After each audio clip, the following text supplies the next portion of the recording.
Welcome, welcome, welcome everyone to Book Club. Today, I'll be giving my commentary on Chapter 11 on Christine.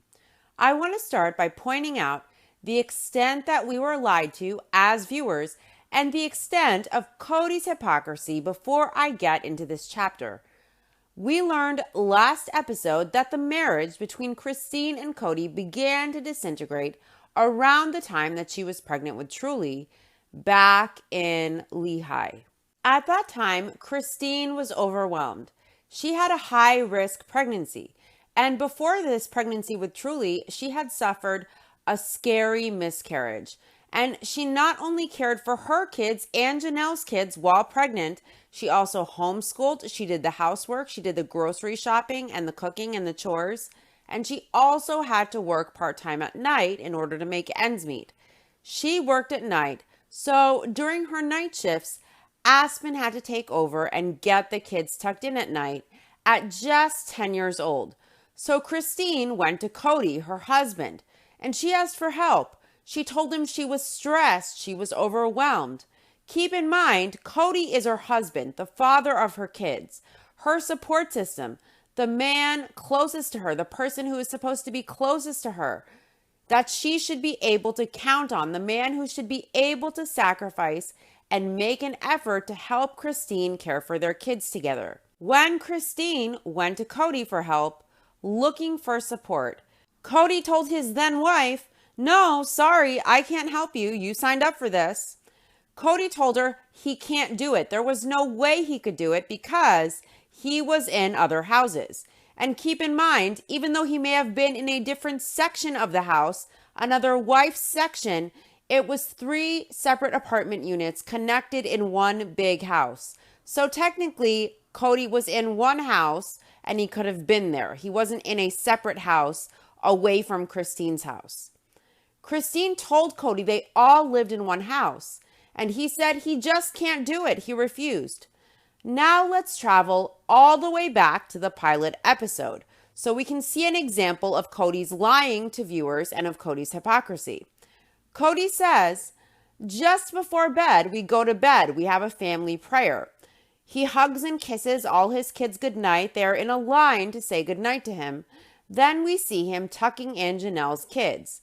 And Kody says, "I want to always be able to do a bed check," as he tucks Savannah in.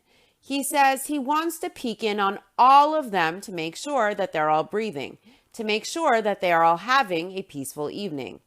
He wants to say goodnight to everybody in the family as well, meaning all his kids and all his wives. So when Christine asked for help a couple nights a week, tucking her kids in, that should have been no problem.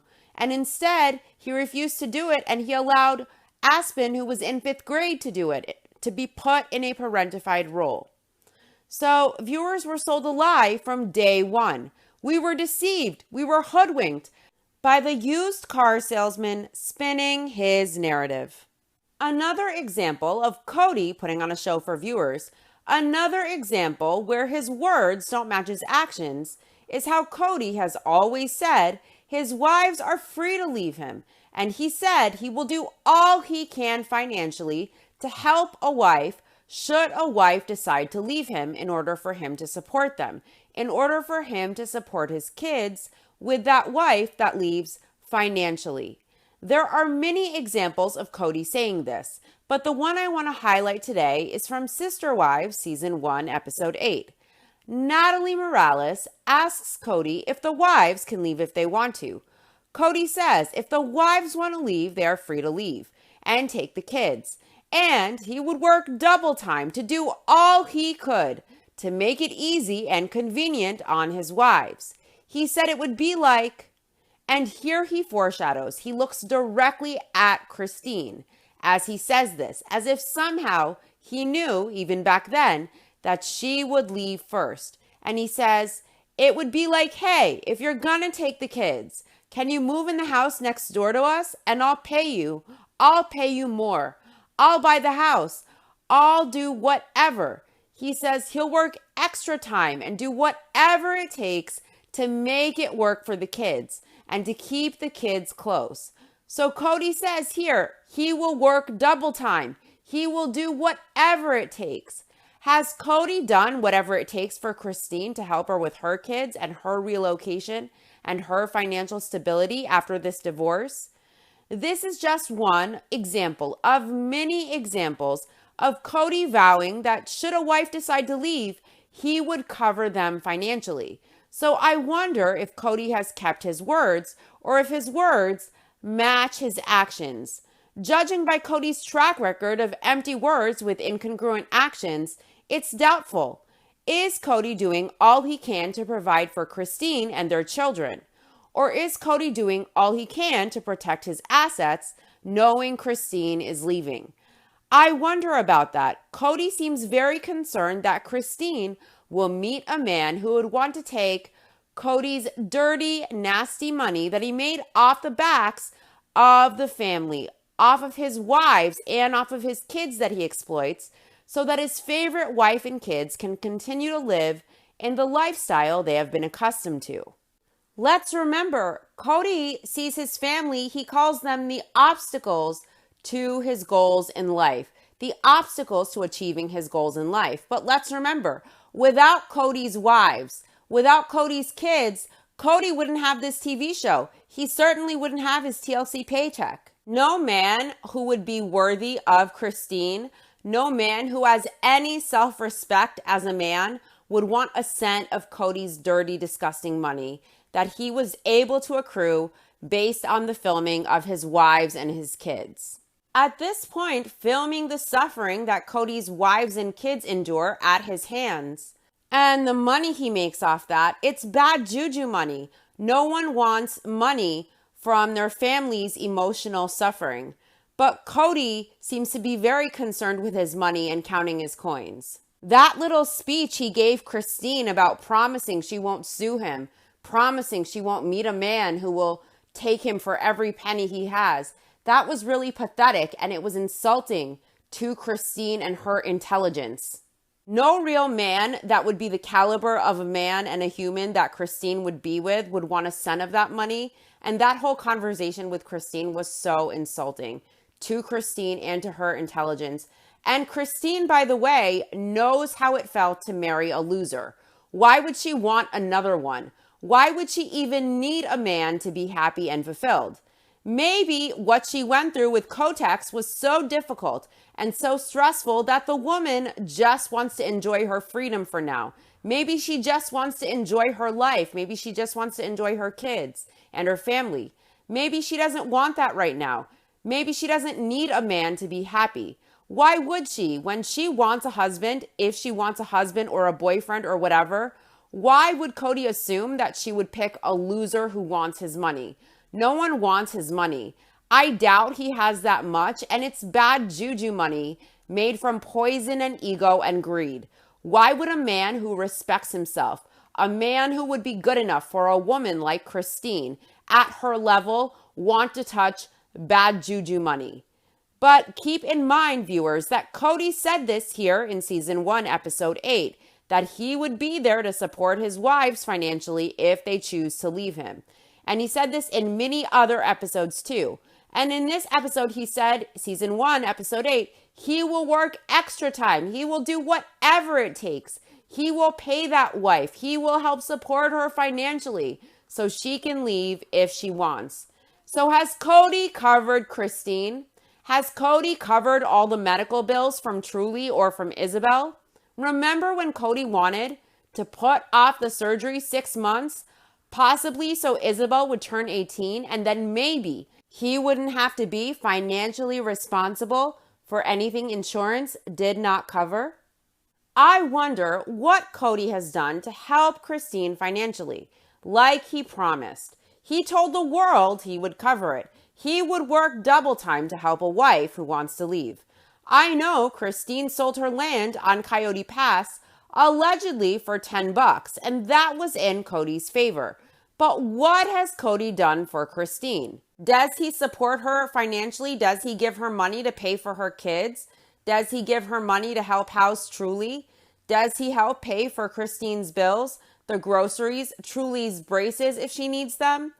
I don't know. Christine is a strong, independent woman, and I know she can cover everything herself, But as the ex-husband and as the father of Christine's kids, Kody said he would cover this. He would work double time. So I wonder, what is Kody doing to cover Christine? And what is Kody doing to cover Truly? What is he doing to cover Christine's other kids? Is he working double time like he promised he would? Is he covering everything? I also want to point out how staged everything is. And reality TV isn't really reality, of course. I want to credit viewer Diana for bringing this to my attention. I noticed how staged the scene with Kody and Robin was, obviously, last episode. It was horrendous acting. And I noticed Robin wasn't writing anything down as Kody walked in, as she was just pretending to. But Diana mentioned how Robin was holding the pencil with her eraser upside down, with her eraser to the paper. It was that bad. That was a great catch by Diana. I noticed that she wasn't putting the pencil to the paper, but I didn't exactly notice that it was also eraser side down towards the paper. So she was holding the pencil in the completely wrong way. The standards are just so high. I mean, nobody can reach Kody and Robin's expectations and standards. They are just sky high. Robin can't even play act at holding the pencil properly. I don't get how these two haven't won an Academy Award. It is just so authentic. Obviously, we know Robin isn't authentic. Her heart doesn't swell with love for her sister wives. It definitely doesn't swell for her sister wife, Christine, or she wouldn't have given Kody the worst advice in the world, to insist to sleep where he was unwanted, where a boundary was set by Christine. Robin's advice was for Kody to violate that boundary set by Christine, and for Kody to violate Christine's feeling of safety and security in her own home. Her advice wasn't the advice you would give your sister's husband. When your sister tells her husband she doesn't want him there, he isn't welcome there at her home, as a sister, would you go encourage the husband that it's a great idea for him to sleep there, even if it's just on the couch? That's not the advice you give to the husband of the sister that you love, that he should violate your sister's boundaries and her peace of mind. Robin's acting seems to be just as genuine as her character and her love for the family.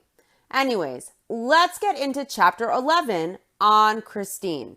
Christine points out that having 6 kids of her own, plus 11 other kids who come and go from her place, is fun, but it's also challenging. She and her sister wives have had to combine their different approaches to parenting to create one cohesive vision all the kids understand. There are benefits to their different perspectives as the kids have gotten older, and all the sister wives have contributed to how well-rounded and well-adjusted the Brown kids are. But as the kids grow, the difference between Christine's parenting style and her sister wives' parenting styles have become more obvious. All 4 households have the same rules, but the enforcement of the rules varies greatly in each household. Christine gives the example of jumping on couches. She says Mary's couches will last a lifetime, but Janelle's couches were broken after just a month. Her couches get dirty really fast, while Robin's couches will stay perfect in pristine condition for a very long time. We know Janelle had mentioned that some of her sister wives weren't happy that Logan was allowed to play with the pots and pans in the kitchen when they all lived together. And Janelle wanted Logan to be able to explore as much as possible as a baby. So it's probably so complicated to have to raise kids if you live in one house with other sister wives with other parenting styles. You probably can't just raise your kid as you see fit without interference from other wives. You can't always parent as you want. And if you wanted all the kids to have similar rules with very different parenting styles, to have something cohesive to stick to so that the kids don't get confused as far as the general rules, that sounds extra complicated to navigate. It doesn't sound fun and it doesn't sound easy. None of the houses allow eating in the living room. Mary has a perfect living room. It's spotless, Christine says. Janelle's living room has food spots on the carpet and couches. Christine finds wrappers between the couch cushions. She even finds forks and plates under her couches. Robin finds hidden wrappers too, but it's not as bad as Christine's house apparently. Christine says they are lucky that they don't all react the same with parenting issues with their children. When Christine feels it's impossible to connect with her kids, she relies on her sister wives to help her. Mary and Isabel have formed a very sweet bond. Mary is loving and patient with Isabel, and Isabel is sweet to Mary in return. Once, Christine recounts picking up Isabel from Mary's house. Isabel told Christine Mary was her bestie. Christine says she adores Hunter and he is always welcome at her home. Hunter and Christine really do share a very special bond. Remember when they first moved to Vegas and Hunter was withdrawn and depressed and he was really sad and he was holed up in his room without really engaging in his life? Janelle had a pool party for the teens, but Hunter didn't want to be there. He was in his room. And he asked Christine if he could just chill and kick it and have some truly time.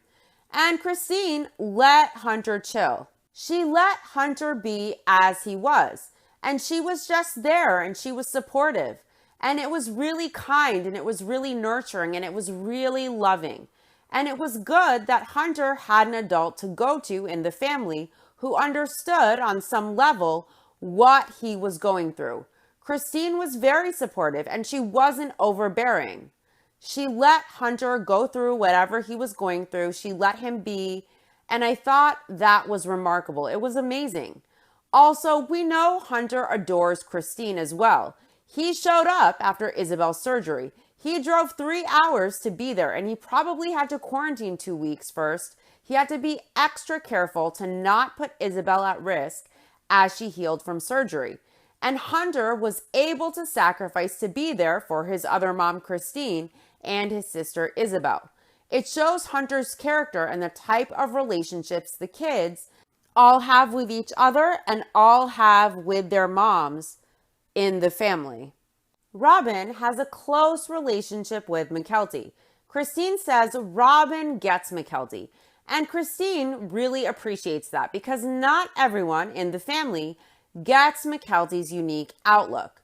McKelty struggled with her identity at times, so Christine knows it helped her to have family other than her mom for her to confide in. Christine says all the wives pitch in to help with the kids however they can. So why did none of them help tuck in Christine's kids when Cody refused so Aspen wouldn't have to be parentified in 5th grade? Christine goes out of her way to interact with her kids one-on-one. She thinks the individual time with her kids is important, especially in such a big family. Christine says they have reading times and game times, and her kids are her favorite hobby.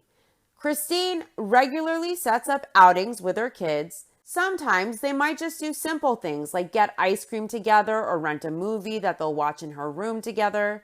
Christine says back in Utah, they used to go to her mom's every Sunday night.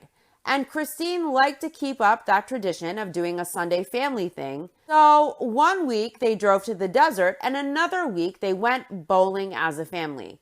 They still do stuff with the whole family.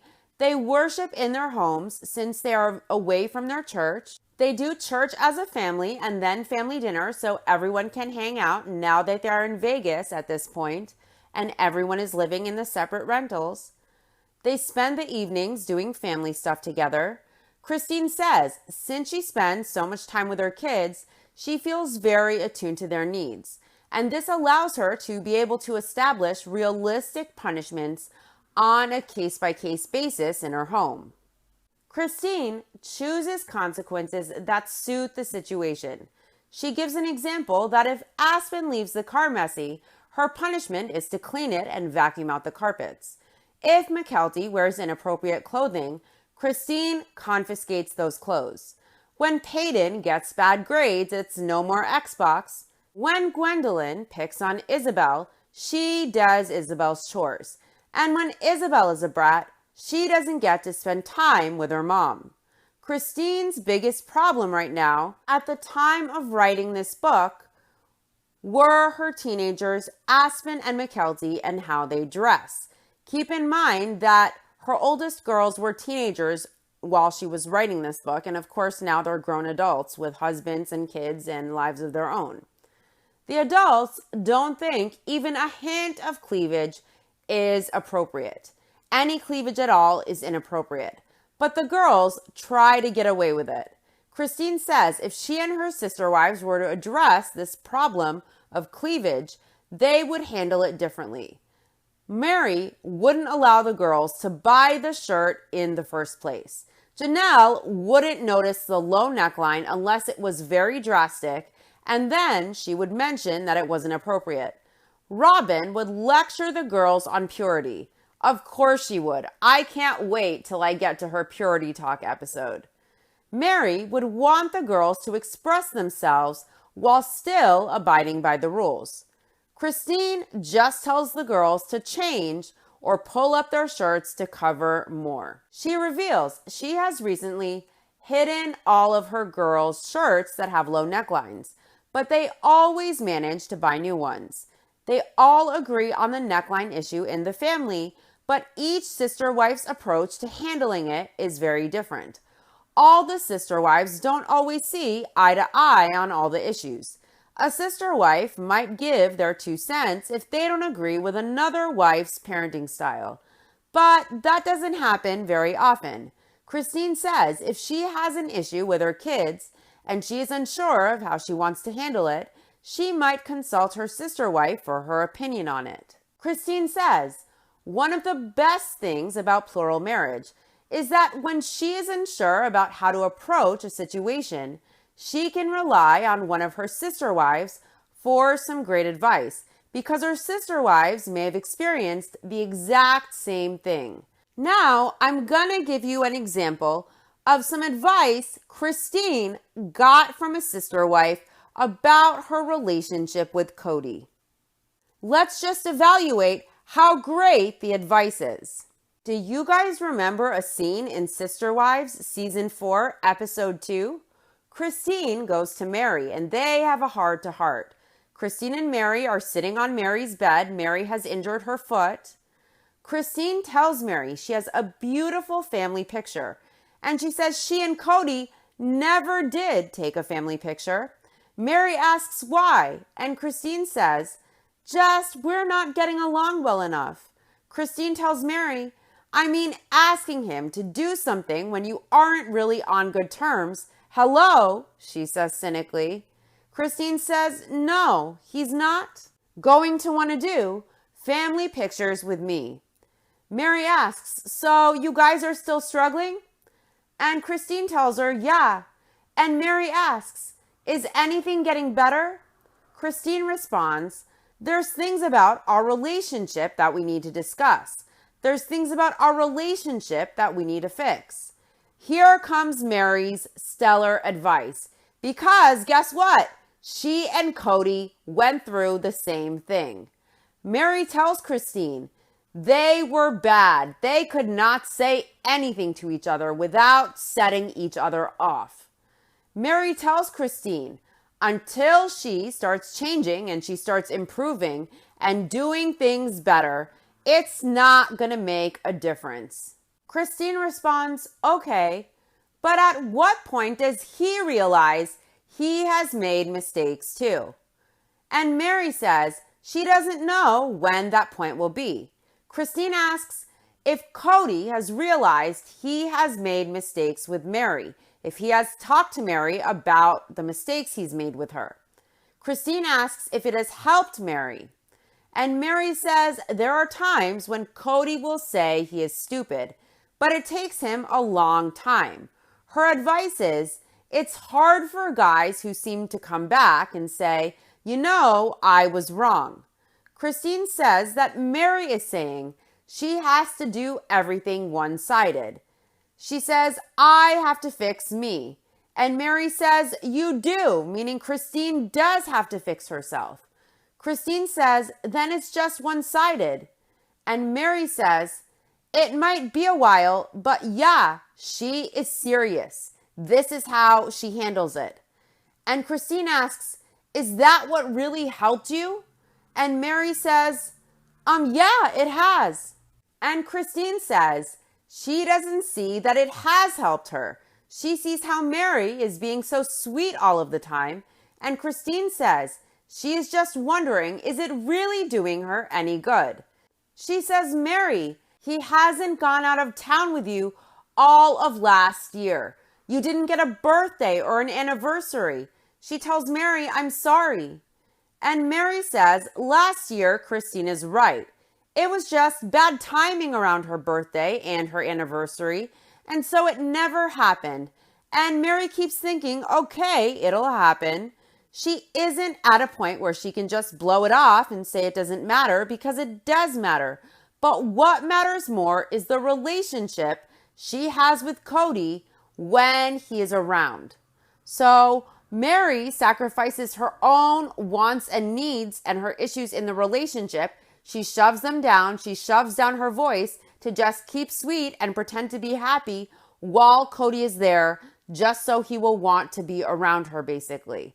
And now she is advising Christine to also do the same thing. So after Mary says what matters more is the relationship that she has with Cody when he is around, so she avoids bringing up that she didn't get a birthday or she didn't get an anniversary last year or a trip, that doesn't matter. She shoves it down just to be happy and capitalize on enjoying the time she has with Cody when he's around, to make it convenient for him.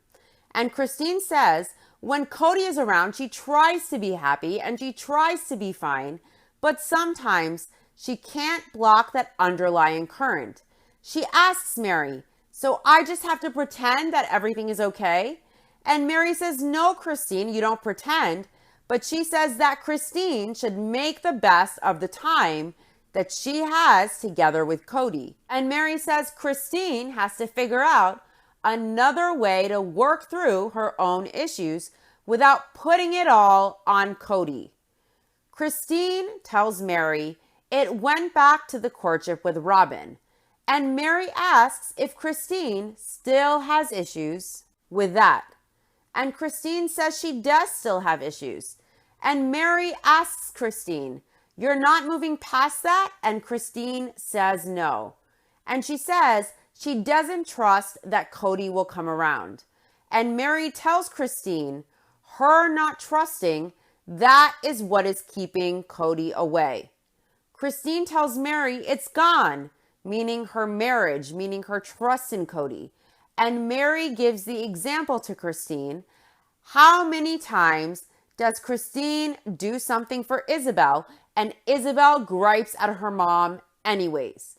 And she asks Christine, how frustrating is that to you? And Christine responds, very frustrating. And Mary tells Christine, that's exactly how Cody feels. Mary apologizes for throwing it at Christine, but she tells her she is the only person who can change, and she says you can't change anybody else.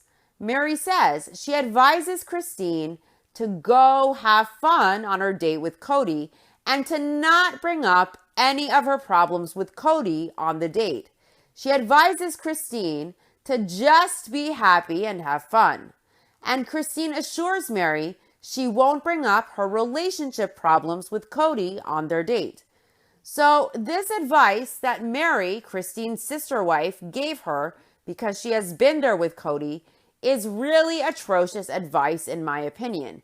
And it almost feels to me like Mary is trying to condition Christine to be convenient for Cody, to shove her wants and needs down, to silence her voice, and to just be happy, to just be fun, to just be light, and to just keep sweet around Cody.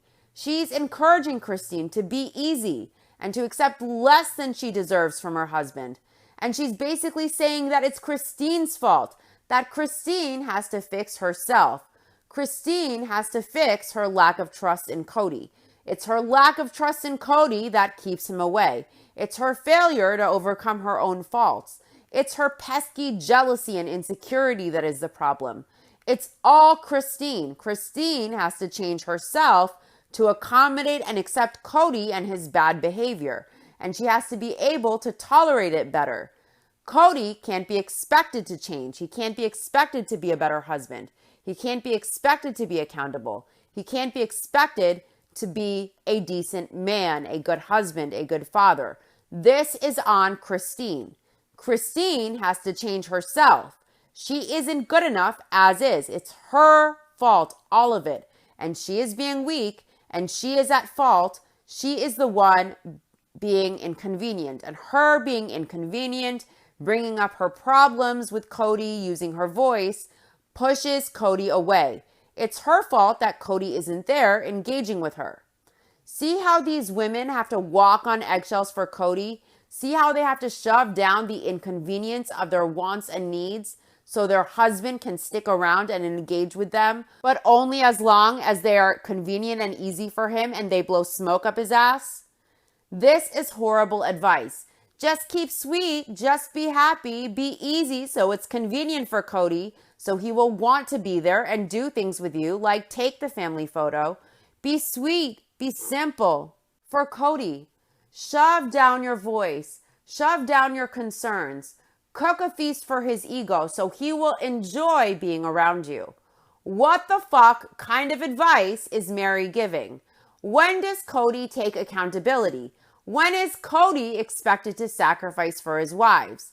When does Cody allow them to have a voice and compromise without using his typical abusive and manipulative tactics and his disengagement, which is emotional abuse, by the way? Every time Cody distances and disengages, that is emotional abuse.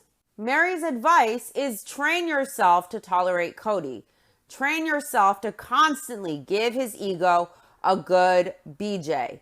Train yourself to shove down your problems and just pretend to be happy.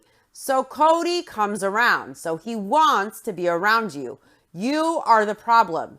And Mary is conditioning Christine to behave this way, that she should accept this treatment, that she should accept walking on eggshells, that she should accept less than she deserves, that she should accept to quiet her voice, and then to compare Christine to an ungrateful, unappreciative child who nags their mom, and to say because Christine wants to have adult conversations with Cody about their relationship, because Christine brings up her issues with him in their relationship, because Christine wants to communicate about it and compromise like a grown adult, it annoys Cody. It's an annoyance, a frustration to him. It's an inconvenience for him to have to be a grown-ass man and to talk to his wife about their problems.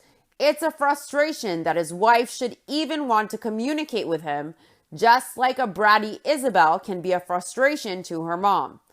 Get the fuck out. This is such a warped way of thinking, and the way Mary as first wife is conditioning Christine to keep sweet gives me major culty vibes.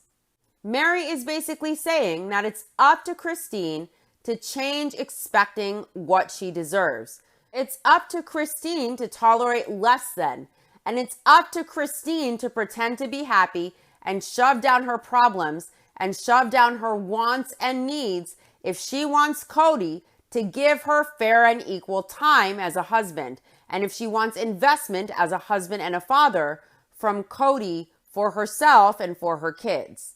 This is some sick shit. To go to a sister wife and be manipulated and conditioned and groomed to silence her voice. This is horrible that Christine had to go through this. And this is terrible advice.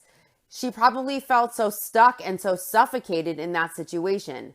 That episode is really good, by the way. And Christine goes on to explain how she feels about Robin's courtship and how she now feels about her place in the family with Robin entering the family. It's a very insightful episode that I really look forward to getting to. I would encourage you guys to check it out if you're interested. It's season 4, episode 2, and it really does give a lot of insight on Christine, and I really can't wait to get to do the commentary on that one. So That's an example of one of the benefits of polygamy that Christine is claiming, of the stellar advice Christine gets from her sister wives who have also been through it. Christine says, as a family, that they are all working on the issue of dating. Some of the teens in the family are testing the boundaries of what is permissible, but the adults band together to give the kids constructive guidance so the kids understand the consequences of doing too much before they are ready. The rules are that before the age of 16, the kids can hang out with friends, they can do activities, as long as nothing romantic is going on. Before the age of 16, if a kid has a crush, they aren't allowed to go out with their crush. At 16, the kids can group date, but they still can't go out on individual couples dates until the age of 18. They strictly enforce the rules, but there are gray areas. For example, once at age 15, Mackelty and a boy wanted to go to a dance. So Christine and Cody checked out Mackelty's phone to make sure the boy was just a platonic friend. And they met with this boy, and they allowed Mackelty and this boy to attend the dance because there was nothing romantic going on. Christine was away the night of the dance, so she asked Mackelty what mom she wanted to help her get ready. And Mackelty picked Robin, and Robin made sure that Mackelty was dressed modestly, and she also helped Mackelty do her hair and makeup. It was a great bonding experience, Christine says, for herself, Robin, and Mackelty. Robin even sent Christine the pictures. The teens are allowed an online presence, they're allowed social media, but all the adults monitor their activity. But they allow the kids social media in order to keep in touch with friends. But they are very careful of it because of the fame aspect, since everyone in the family are public figures now. But they also ask the kids not to go check out blogs about the show because some people have no conscience online and they just say how they feel very directly, and it's hurt the kids before in the past. Christine gives an example of a lady who was being harsh online towards Robin, and Aspen came to Robin's defense, telling the lady she doesn't know them from just watching their show 1 hour a week. And she says that people judge with just a small amount of knowledge. And Aspen said Robin is one of her moms and she loves her, and that lady didn't even know Robin. Christine says all the adults have to deal with controversy in their lives now, and the kids do too. Christine says having 4 households with 4 different sets of rules does complicate things for the kids. The pros of their situation outweigh the cons, though. Christine loves that the kids travel from house to house because they love seeing each other, and the kids also love spending time with their other moms. Janelle's sons, Hunter and Garrison, go over to Christine's house a lot. This is around the time of Vegas when they first moved and each wife had a separate rental. Isabel usually hangs out at Robin's house or Mary's house. When summer ended, Christine's house was the most popular among the kids because Truly is a big draw. Christine always wanted to have her house be the hangout house, so she's happy that now she does have the hangout spot. Christine is stricter when it comes to organizing family activities. She makes her kids clean the house before the family comes over, and normally the kids complain and they tell Christine they prefer hanging out at Janelle's whenever this happens. Christine says she and Janelle have developed a close relationship where they rely on each other and they gravitate towards helping each other out. Janelle works and Christine takes care of the house and the kids. In Utah, Janelle and Christine did the grocery shopping together. And if Christine needed stuff or Janelle needed anything, they were happy to help each other out. Christine would even be comfortable raiding Janelle's fridge if she needed something while making dinner. Imagine if Christine needed something out of Robin's fridge. Robin would probably be so put out by it. Remember how Robin scolded Isabel when she had a simple bowl of cereal and Robin shamed her and scolded her, saying that she was supposed to have a snack and not a meal? How would Robin take it if Christine needed to borrow a cup or two of milk? It would probably have been such an inconvenience. The family has weekly Friday night dinners and Sunday potlucks, but the wives' households don't overlap too much in Vegas. In fact, they usually all eat alone in their own houses since they moved to Vegas, and they tend to congregate now in groups of 2. I'll take that to mean that Christine and Janelle and their kids usually got together on their own even back then. Many of the relationships in the family require one-on-one time to develop.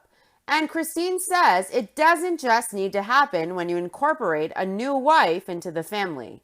The kids hang out still, but the wives seem to work independently and they stay in their own houses. Christine says the family identity has really changed since the move to Vegas. They used to interact much more often before Vegas. They still do phone calls or family meetings, but the old spontaneity they once had is now a thing of the past. Everything has to be planned now. Christine misses hanging out with her sister wives, but she acknowledges that she winds up enjoying staying home in the evenings. In the future, Christine would like to move back into a house with a sister wife. It's interesting that Christine wrote this because understandably, she did not want to move into one house when Cody suggested it. In fact, she was the loudest, firmest voice of opposition against everyone living in one house, which is understandable, of course. Christine says she misses the communal aspect of their plural lifestyle. In fact, she and Janelle have been looking at houses together because they're a good team. Christine says Janelle is practical and she can handle the finances and the administration and the bills, while Christine can take care of the cooking and the cleaning and the crafts. Their kids are all close in age and they would all love to be under one roof. The only issue is finding a big enough house because they would need 9 bedrooms, which would be a mansion really. But Christine and Janelle hope to make it work. She says it helps that Mary and Robin like living in their separate houses. And she says some people may think that sister wives are joined at the hip, but they are an example of a family where some people want more closeness and some people prefer more privacy, and the family finds a way to accommodate everyone. Christine says there will be changes to their lifestyle. The family keeps evolving. The family keeps growing. Logan is the oldest, and soon he will be off to college. And so will Aspen and Leo. Christine doesn't know how the family will adapt to having a slightly emptier nest, but she is sure it'll be full of surprises. Christine was right about that one. I wonder if back then, when Christine wrote this, if she ever imagined she would ever leave one day, or that she would be the first wife to leave, or that she would grow so much and find her voice and find her strength so amazingly. That does it for this episode. I want to remind everyone to please go support Christine. Go check out her amazing cooking show, Cooking with Just Christine, available on TLC's website and their Insta page. There are new episodes every Sunday. I will be back this week for the next episode of Sister Wives, Season 17, Episode 2. Is there a favorite wife? To my YouTube viewers, please like and subscribe, and let me know your thoughts in the comment section if you like. I'll see you guys soon. Thanks for listening. Bye.